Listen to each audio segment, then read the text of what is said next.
Habari za muda huu ndugu mpenzi mtazamaji, nina imani unaendelea vizuri kabisa. Kipindi kilichopita tulisema kwamba tutaangalia dalili za ugonjwa wa figo, lakini nimeona leo tuangalie ni vitu gani vinaweza kumpelekea mtu kupata ugonjwa wa figo. Badala hapo tutaangalia dalili za ugonjwa wa figo kipindi kijacho.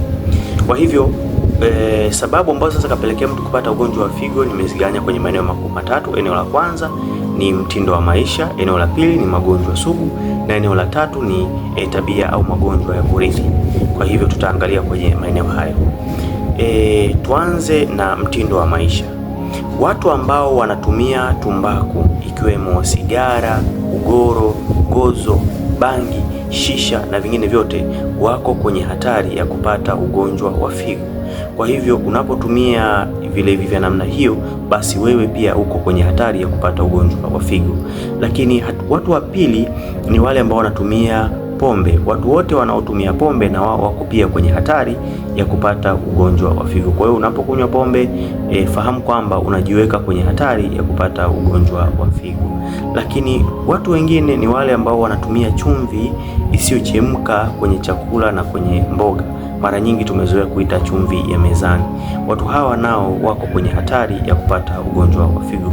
Kwa hiyo sio vizuri kuhakikisha kwamba kwenye familia, kama ni mama au ni baba, hakikisha kwamba unadhibiti swala hili la kutumia chumvi isiyochemka kwenye chakula na kwenye mboga.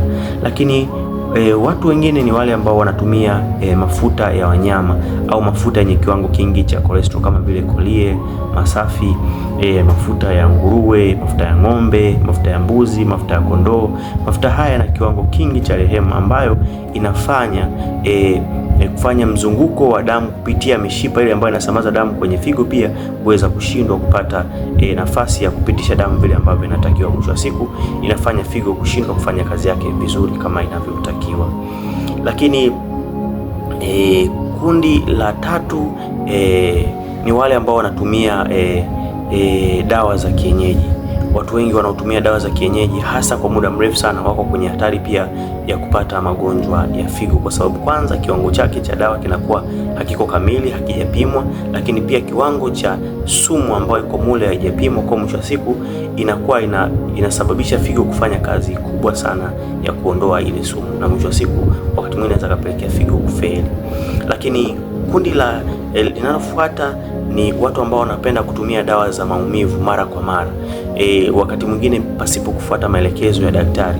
Kundi hili nalo lipo kwenye hatari ya kupata magonjwa kama ya figo. Kwa hivyo haya makundi ni kundi ambalo linaweza kuleta changamoto kwa namna moja au nyingine. Lakini tukija kwenye kundi la pili ni magonjwa sugu. Inakadiriwa kuwa watu wenye magonjwa kama vile shinikizo la juu la damu au pressure, wasipokuwa kwenye matibabu ya dawa au matumizi ya dawa yaliyo sahihi na mahudhurio ya kliniki, wanaweza kuwa kwenye hatari ya kupata magonjwa ya figo.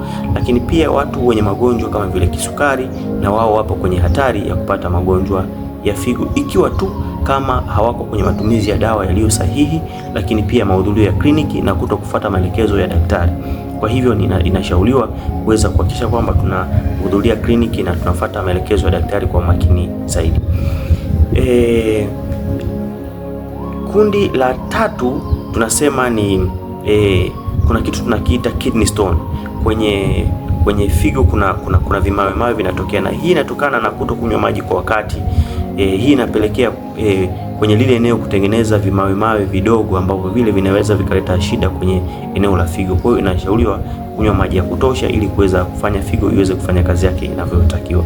Lakini pia maambukizi ya kwenye figo pia yanaweza kapelekea mtu kupata ugonjwa wa figo. Jambo la tatu ni magonjwa ya kurithi ambao tunaita polycystitis, ambayo yenyewe sasa kwenye figo pale kunakuwa na vimbe fulani ambavyo vinatengeneza majimaji ambayo kimsingi yanakwenda kuathiri figo. Kwa hiyo kwa namna moja au nyingine, mtindo wa maisha ambao tunauishi unaweza ukapelekea mtu kupata magonjwa ya figo. Lakini pia watu walio na umri mkubwa wanaweza kupata magonjwa ya figo. Kwa hiyo inashauriwa tuwe na utaratibu wa kupima magonjwa kama ya figo angalau kila baada ya miezi mitatu, kwa sababu tunapoimarisha hali zetu za kiafya, hiyo pia inatufanya tuweze kuwa vizuri zaidi. Tuangalie kipindi kijacho kwamba dalili za ugonjwa wa figo, na baada ya hapo tutaangalia athari zitokanazo na ugonjwa wa figo. Asante na kwaheri.